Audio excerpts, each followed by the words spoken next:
पर सेवा तो कर रहा हूं, चोरी तो नहीं कर रहा ना, आपके घर डाका तो नहीं डाल रहा ना।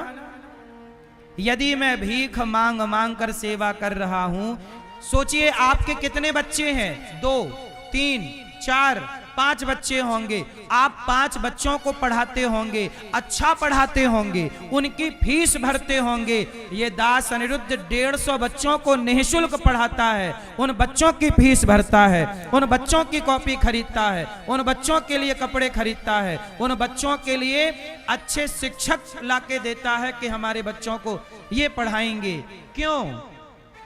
मैं पढ़ा जितना हूं, मुझे लगता है कि पढ़ाई से केवल मैं अपना पेट भरूं, परिवार का पेट भरूं, इससे क्या होगा? अरे शिक्षा का असली मतलब है, शिक्षित वही है जिसकी शिक्षा समाज के काम आती हो, जिसकी शिक्षा राष्ट्र के काम आती हो। यदि आपकी शिक्षा राष्ट्र के काम नहीं आई, आपकी शिक्षा किसी भूखे को रोटी ना दे सकी, किसी प्यासे को पानी ना दे सकी, तो आपकी शिक्षा व्यर्थ है। क्यों भैया? शिक्षा क्या क्या होती है? शिक्षा डिग्रियां रख लेना शिक्षा नहीं है। हमारा भारत डिग्रियों के पीछे भाग रहा है। याद रखना मेरे बिहार के नौजवान दोस्तों, आप लोग डिग्रियों के पीछे ना भागिए। अब मुझे एक बात बताओ, आप लोग घर बनाते हो? जब आप घर बनाते हो तो घर बनाने में आपके घर कोई ना कोई मुसलमान आता है घर बनाने के लिए, चाहे वो प्लम्बिंग का काम करने आए, बिजली फिटिंग करने आए, पीओपी करने आए, लेंटर डालने आए, प्लास्टर करने आए, किसी ना किसी रूप में आपके घर कोई मुसलमान जरूर आएगा। ये बात सही है कि गलत है? मैं ये नहीं कहता कि वो गलत है, नहीं, जो मैं कहना चाहता हूं अब सुनिएगा। हम भारत के लोग, हिंदू लोग डिग्रियों के पीछे भागते रहे। आज किसी को घर बनाना हो तो टाइल पत्थर लगाने वाले मुसलमान होते हैं, हिंदुओं को टाइल पत्थर लगाना भी नहीं आती, पीओपी करने का भी टैलेंट भूल गए। हम कहते हैं डिग्रियों के पीछे क्यों भाग रहे हो? आपका जो हुनर है, आपकी काबिलियत जो है, वह डिग्री से बड़ी है। क्या कहते हो आप? डिग्री बड़ी है कि काबिलियत बड़ी है? बोलो। क्या घर में जो पीओपी होती है, क्या वो करना टैलेंट नहीं है? क्या वो नहीं करना चाहिए? सारे बच्चे पढ़ लिख के डिग्रियां लेके खड़े हैं। भारत का 95% जो बढ़ई का काम, बढ़ई समझते हो, कारपेंटर, लकड़ी का काम करने वाले, अब भारत में 95% मुसलमान हैं लकड़ी का काम करने वाले।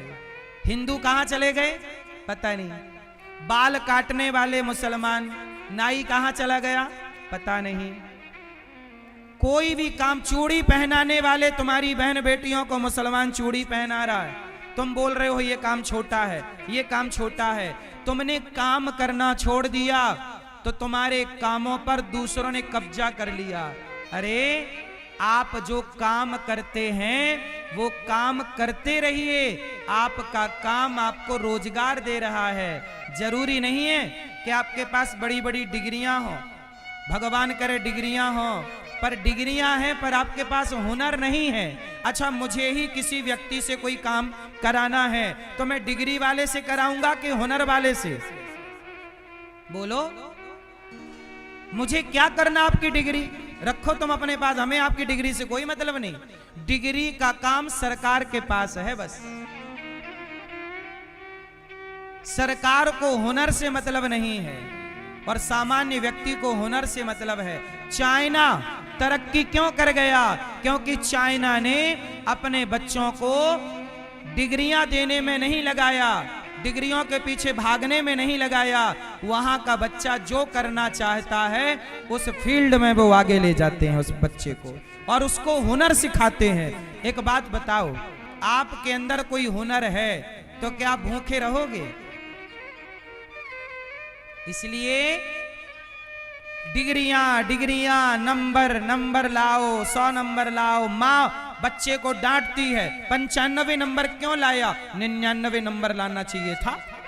भैया क्या करोगी, नंबर का अचार डाल लोगी? क्यों इतना दबाव है? अच्छे नंबर लाना अच्छी बात है, हम ये नहीं कहते कि बेटा पढ़ो मत, पढ़ो, नंबर अच्छे लाओ, पर नंबर सब कुछ नहीं होता। याद रखना, नंबर सब कुछ होता है? होता है मेरी माँ? टाटा, बिरला, अडानी, अंबानी, इन लोगों ने भी आपकी तरह नौकरी की होती तो ये भी नौकर होते, पर इन्होंने नौकरियां नहीं की, इन्होंने अपने आप को नौकरियां लेने वाला नहीं, नौकरियां देने वाला बनाया है। और जब बनाया तो बन गए। जैसा आप सोचते हैं आप वैसे हो जाते हैं। तो कितने लोग आज से सोच बदलेंगे, नौकरियां लेने वाला नहीं, या ना? इसलिए किसी को खड़ा होना पड़ेगा।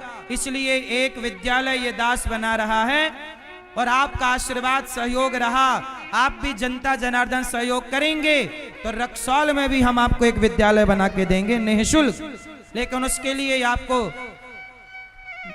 यहाँ के भक्तों को किसी को धर्म हो, धर्म होगा तो आपकी बहन सुरक्षित होगी, आपकी बेटी सुरक्षित होगी, वरना तुम्हारी बेटी को भी कोई भेड़िया पका के खाने का इंतजार कर रहा होगा।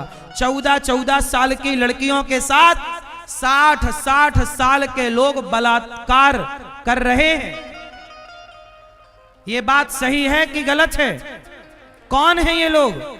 जिनके भीतर का धर्म मर चुका है और इन्हीं नालायकों ने इन देशों पे धर्म निरपेक्षता थोप दी कि धर्म निरपेक्ष है। अरे धर्म निरपेक्ष तो रावण था, राम तो धर्म सापेक्ष है। राम धर्म, इसलिए कहता हूं अपनी आंखों के धर्म को मरने ना देना। आंखों में भी धर्म होता है, कानों में भी धर्म होता, इसलिए कहता हूं वही देखो जो देखने योग्य है, वही सुनो जो सुनने योग्य है, वही बोलो जो बोलने योग्य है। अच्छा एक बात बताओ, कितने नौजवान दोस्त आज कथा सुनने आए हैं? जितने नौजवान दोस्त कथा सुनने आए हैं, लड़के हाथ उठाएंगे। जो लड़के आज कथा सुनने आए हैं, नौजवान दोस्त सुनो, वैलेंटाइन डे आ रहा है। सच बताओ किसी को आई लव यू कहने का विचार है इस वैलेंटाइन डे में कि नहीं? बोलो नहीं। याद रख, जो व्यवहार अपनी बहन के साथ करना चाहते हो वही व्यवहार किसी की बहन बेटी के साथ करना, वरना ईश्वर अंधा नहीं है। वरना ईश्वर अंधा, वो देख रहा है कि तू किसी बहन को छेड़ रहा है, चल तेरी बहन के साथ देख क्या होता है। इसलिए ये वैलेंटाइन डे सही परंपरा है क्या? लव जिहाद, आपके रक्सौल में लव जिहाद चलता है कि नहीं? जोर से। इसलिए कहता हूं नेपाल में भी लव जिहाद चलता है, भारत में भी लव जिहाद चलता है। मेरी प्रार्थना है मेरी बहनों से कि कोई लड़का आपको आई लव यू कहे तो उसका आई लव यू उसके मुंह पे मारना पलट के, ले तेरा आई लव यू मुझे नहीं चाहिए। कोई आई लव यू आपको कहता है ना तो मारना उसके मुंह पे उसका आई लव यू, वो चप्पल से मारना उसे। कोई आई लव यू आपको नहीं कहता मेरी बहनों, आपके सुंदर काया को आई लव यू है। आप सुंदर हो तो आई लव यू है, सुंदर नहीं हो कोई आई लव यू नहीं है। इसलिए जैसे मछली को फंसाने के लिए मछुआरा जाल फेंकता है, मछुआरा क्या करता है? बंसी लेता है, बांस में एक धागा बांधता है, धागे में कांटा डालता है, कांटा बांधता, कांटे पे केंचुआ फंसा देता है, कांटे पे मांस का टुकड़ा फंसा देता है, उसे कहते हैं बंसी। बोलो हाँ। बंसी डालता है पानी में, मछली को लगता है कि मांस का टुकड़ा है, गप से जाती है खाती है और उसके मुंह के भीतर वो कांटा छिद जाता है, चुभ जाता है। उसी तरह जैसे कोई मछुआरा मांस का टुकड़ा, ऊपर मांस दिखता है भीतर कांटा है, ऐसे ये लव जिहाद भी, ये आई लव यू भी, वह मछली फंसाने के लिए जैसे कांटा डालता है मछुआरा, ऐसे आपको फंसाने के लिए ये आई लव यू का कांटा डाला गया है। आई लव यू नाम का कांटा जो आपको फंसाना चाहता है। इस आई लव यू के जाल से बचिएगा, वरना आप बाजार में बिक जाओगी मेरी बहनों। 1,00,000, 2,00,000, 5,00,000, 10,00,000 में सारी जिंदगी तुम्हें केवल देह व्यापार में झोंक दिया जाएगा। ये आई लव यू महंगा पड़ेगा आपको। इसलिए कहता हूं ये चक्कर में ना पड़ना, मन लगा के पढ़ाई करो, मन लगा के राष्ट्र की सेवा करो, माँ बाप का नाम रोशन करो, और शिक्षा ऐसी पढ़ना, ऐसी शिक्षा प्राप्त करना जिससे आप समाज का भला कर सकें। केवल अपने बारे में ना सोचिएगा। सर्वे भवन्तु सुखिनः। हम सनातनी किसके बारे में सोचते हैं? सर्वे भवन्तु सुखिनः सर्वे सन्तु निरामया। सब सुखी रहें। टीवी पर कथा सुनते हो ना, सुनते रहिएगा, कथाएं जरूर सुनिएगा। कथाएं हमें बहुत कुछ सिखाती हैं। और पहली शिक्षा क्या है? कथा सुनना, श्रवणम पहली भक्ति है, कीर्तन करना दूसरी भक्ति है, स्मरणम भगवान का स्मरण करना तीसरी भक्ति है। स्मरण करिए। भगवान का कैसे स्मरण किया जाता है? जैसे काम करते हुए। अच्छा ये बताओ मैया, जब आप रोटी बनाती हो, काम करती हो, तो जो आपका छोटा सा बच्चा होता है उसे भूल जाती हो कि याद रखती हो? छोटे बच्चे को आप याद रख के काम करती हो कि भूल के? आप रोटी बनाओगी पर छोटे बच्चे को याद रखोगी कि पालने पे लेटा है। जैसे एक माँ काम पूरा करती है पर ध्यान बच्चे में रहता है, ऐसे काम पूरे करिए पर ध्यान भगवान का रखो। ध्यान ईश्वर में रहे, मन भगवान में लगा रहे। हे नाथ, मैं आपको कभी भूलूं नहीं। सदा भगवान का स्मरण बना रहे। स्मरणम पाद सेवनम, पांव दबाना, श्रवणम कीर्तनम स्मरणम पाद सेवनम, पांव दबाना चौथी भक्ति है। क्यों मैया, आप अपने पति के पांव दबाती हो कि नहीं? कितनी मैया पति के पांव दबाती हैं? के पांव दबा, एक दूसरे की सेवा। हम सनातनी भगवान किसे मानते हैं? अरे ये भगवान का बनाया संसार, इस संसार के हर जीव की सेवा करना ही भगवान की सेवा करना है। भगवान कोई डायरेक्ट थोड़ी खाते हैं। क्यों? भगवान को खिलाना हो कैसे खिलाओगे? किसी भूखे प्यासे को खिलाओ, भगवान खा लेंगे। एक बार क्या हुआ, रक्सौल में एक सेठ जी रहा करते थे। उनका एक मुनीम था। मुनीम समझते हो? मुनीम मैनेजर। सेठ जी का मैनेजर था। वो जगन्नाथपुरी गया। सेठ जी से बोला, सेठ जी जरा 15 दिन की छुट्टी दे दो, हम जगन्नाथ जी की यात्रा पे जा रहे हैं। सेठ जी बोले, अच्छा एक काम करो, तुम जाओ, पर ऐसा करो ये मेरी ओर से 100 रुपए ले लो और ये 100 रुपए जगन्नाथ जी को चढ़ा देना मेरी तरफ से। अब वो मुनीम गए वहां से,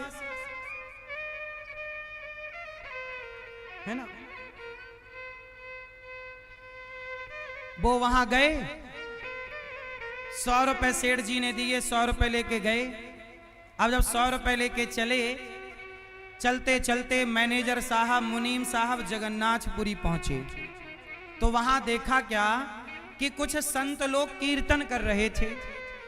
तो ये मैनेजर साहब भी बैठ गए कि मैं भी कीर्तन कर लूं। अब संतों का कीर्तन पूरा हुआ तो संतों ने कहा, भैया बड़ी भूख लगी है, अब भोजन कहां से आए, हम तो साधु आदमी, हमारे पास तो कुछ है नहीं, कोई खिला देता है तो खा लेते हैं, नहीं खिलाता तो भूखे रह जाते हैं।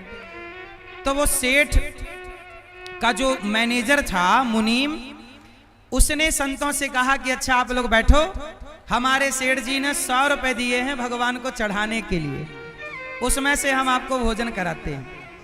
तो सेठ का मुनीम बाजार गया और जगन्नाथपुरी में तो वहां भात और दाल प्रसाद मिलते ही है। तो प्रसाद खरीद के लाए तो 98 रुपए का प्रसाद आया। 98 रुपए का प्रसाद आया। सभी संतों को दाल चावल और बढ़िया उन्होंने पकवान खिलाए। सारे संत खाए और खा के मस्त आशीर्वाद दे के चले गए। अब मैनेजर के पास कितना पैसा बचा सेठ का? 2 रुपए। तो 2 रुपए ले जाके जगन्नाथ जी की जो हुंडी थी, दान पेटी, हुंडी में डाल दिया 2 रुपए। अब जब 2 रुपए हुंडी में डाले तो रात को जगन्नाथ जी ने सपना दिया सेठ को। सेठ से कहा, सेठ तेरे 98 रुपए तो पहुंच गए पर 2 रुपए नहीं पहुंचा। सेठ बड़ा घबराया कि हे भगवान, मेरा मुनीम तो बड़ा ईमानदार है, इसने 98 रुपए चढ़ा दिए और 2 रुपए नहीं चढ़ाया, जबकि चढ़ाया 2 था और 98 तो चढ़ाया ही नहीं। अब 15 दिन बाद मैनेजर लौट के आया। सेठ जी आंखें फाड़ के बोल रहे हैं, क्यों तुमने 2 रुपए का क्या किया? जगन्नाथ जी मेरे सपने में आए, बोले कि 98 रुपए तो पहुंच गए, 2 रुपए नहीं पहुंचा।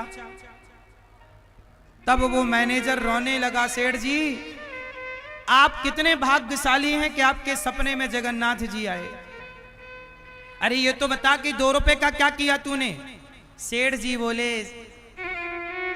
मैनेजर बोला, सेठ जी मैंने 98 रुपए संतों की सेवा में खर्च कर दिए, संतों को प्रसाद पवा दिया, और जो संतों को सेवा में खर्च किया वो तो भगवान तक पहुंच गए, और जो हुंडी में डाला वो भगवान तक नहीं पहुंचे। इसका मतलब है कि भगवान तक पहुंचाना है कोई भी चीज तो कैसे पहुंचाओगे? कोई पैसा भगवान को चढ़ाते हो, भगवान को पैसों की जरूरत नहीं होती, क्या करेंगे भगवान पैसे का? भगवान के तो पांव लक्ष्मी जी दबा रही हैं, इसलिए भगवान को पैसे की जरूरत नहीं है। गौरी गोपाल आश्रम में हजारों संत सवेरे से आते हैं, लाइन लगाकर खड़े होते हैं और सभी को प्रसाद गौरी गोपाल में 12 महीने मिलता है। जब आप इन संतों को भोजन कराते हैं तो इनको खिलाया गया भोजन भगवान तक पहुंचता है। इसलिए कहता हूं आप भी अपने माता पिता दादी दादा के पुण्यतिथि पर, जन्मदिन पर, बेटा बेटी के शादी की सालगिरह पर, अपने जन्मदिन पर संतों को अन्नदान करिए। आप भी रोटी का दान करना सीखिए, थोड़ा थोड़ा सहयोग करना सीखिए। जब आप किसी को कुछ देते हैं तो आपका धन धान्य बढ़ता है।